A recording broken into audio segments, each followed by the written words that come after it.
हाम्रो पवित्र दोर्खामा यहाँहरू सबैलाई हार्दिक स्वागत छ। इतिहास, संस्कृति र परम्पराले भरिपूर्ण यस पवित्र भूमिले आफ्नो छुट्टै पहिचान बोकेको छ। एक समय यस्तो पनि थियो जब दोर्खा भुटानकै सबैभन्दा दुर्गम ठाउँहरूमध्ये एक मानिन्थ्यो।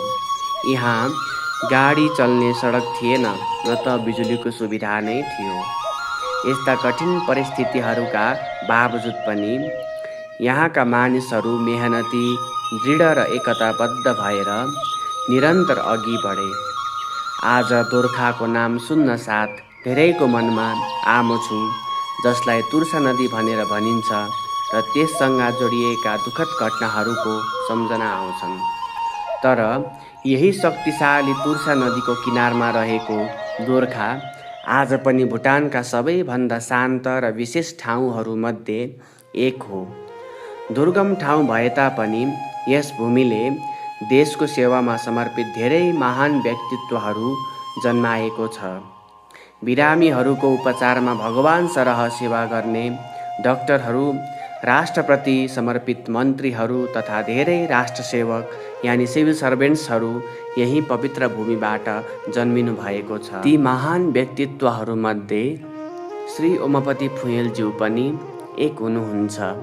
उहाँले भुटानमा प्रजातन्त्र स्थापन हुनु अघि संसद सदस्य यानि मेम्बर अफ पार्लिमेन्टका रूपमा सेवा गर्नुभएको थियो।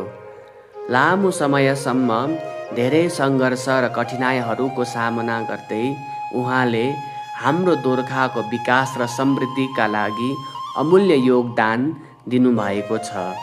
त्यसै गरी उहाँका सुपुत्र श्री चन्द्रप्रसाद फुँयेलज्यू, जो दोपुछिन गेवाकका पूर्व गप हुनुहुन्थ्यो, उहाँले पनि हाम्रो दोर्खाको विकासमा महत्त्वपूर्ण भूमिका खेल्नु भएको छ। उहाँहरूको योगदान र सेवा आज पनि ठुलो सम्मानका साथ सम्झिने गरिन्छ र आज पनि उहाँहरूको समर्पण, त्याग र सेवाले दोर्खाको विकासमा महत्त्वपूर्ण योगदान पुर्याएको छ।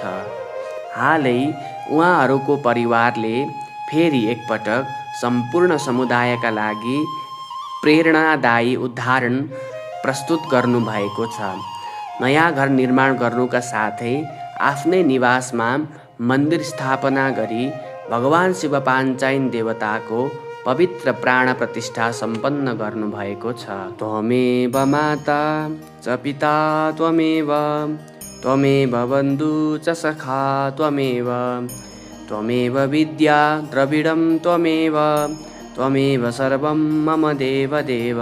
प्राण प्रतिष्ठा कार्यक्रमको सुरुवात गर्नु अघि सनातन धर्मको सही मार्ग देखाउनु हुने मेरा परम पूजनीय माता पिताका श्री चरणमा सादर प्रणाम गर्दछु। साथै सधैँ मार्गदर्शन गर्नुहुने सम्पूर्ण अग्रजहरूप्रति हार्दिक श्रद्धा र सम्मान व्यक्त गर्दछु। हाम्रा अग्रजहरूले दिनुभएको ज्ञान र आफ्नै सानो बुझाइका आधारमा भन्नुपर्दा प्राण प्रतिष्ठा भनेको वैदिक मन्त्र, विधिविधान र भक्तिभावका साथ भगवानको दिव्य उपस्थितिलाई मूर्तिमा विधिपूर्वक आह्वान गर्ने एक पवित्र धार्मिक संस्कार हो।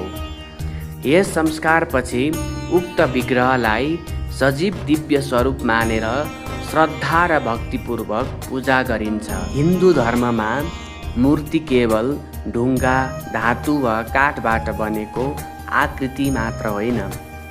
वैदिक तथा आगमिक विधि अनुसार प्राण प्रतिष्ठा सम्पन्न भएपछि त्यस मूर्तिमा भगवानको दिव्य चेतनाको आह्वान गरिएको विश्वास गरिन्छ।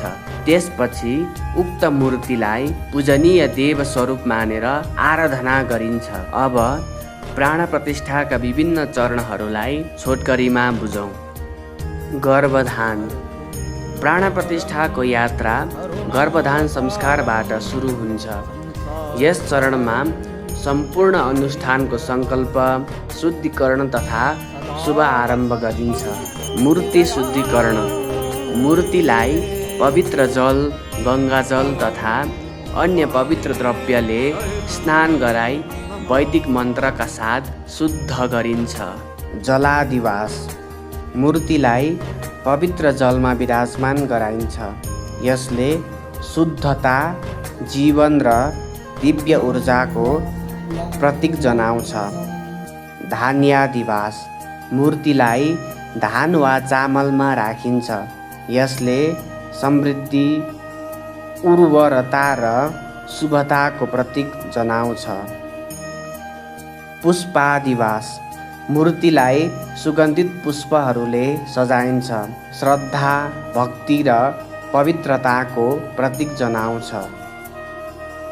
शय्यादिवास मूर्तिलाई विशेष शय्यामा विश्राम गराइन्छ। यसले भगवानप्रति सम्मान र आदर प्रकट गर्दछ।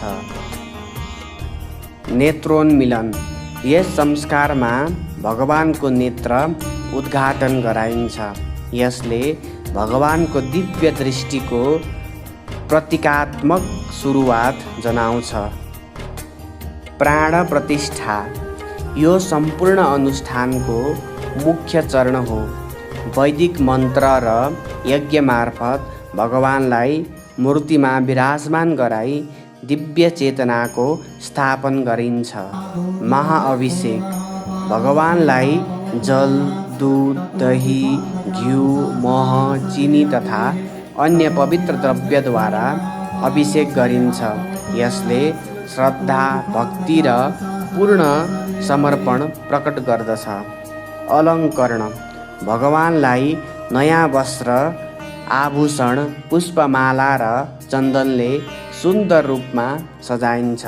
नगर परिक्रमा भगवानको भव्य नगर परिक्रमा गराइन्छ। यसले सम्पूर्ण समाजमा भगवानको आशीर्वाद र दिव्य सन्देश फैल्याउने विश्वास व्यक्त गर्दछ। मन्दिरमा स्थापना नगर परिक्रमापछि भगवानलाई विधिपूर्वक मन्दिरको गर्भगृहमा स्थायी रूपमा स्थापन गरिन्छ।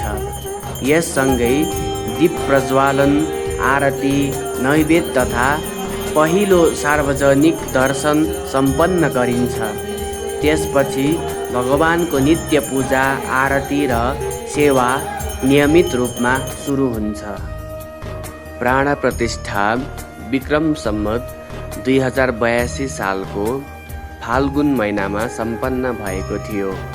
यसै विक्रम सम्वत 2083 सालको पवित्र श्रावण महिनामा भगवान भोलेनाथको आराधना गर्दै धर्म, अर्थ, काम र मोक्ष प्राप्तिको उद्देश्यले श्री फुँयल परिवारद्वारा बोलबमको जय घोषसहित भगवान भोलेनाथलाई जल अर्पण गर्नुहुँदैछ।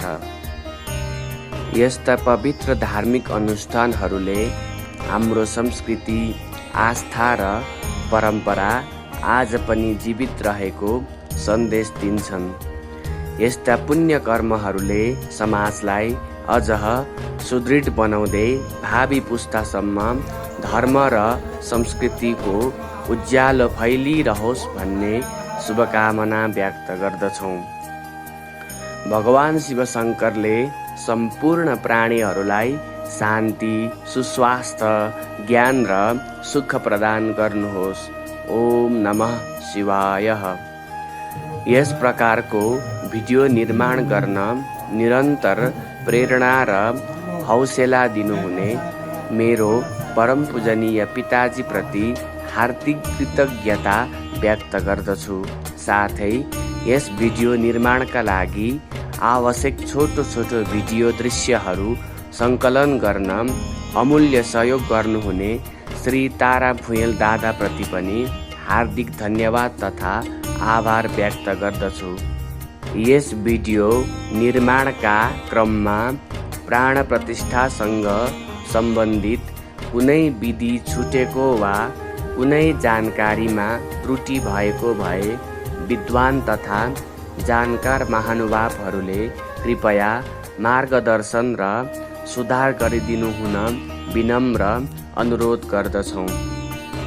यदि तपाईलाई यो भिडियो मन परेको छ भने कृपया लाइक, सेयर र सब्स्क्राइब गर्न नबिर्सनुहोस्। धन्यवाद।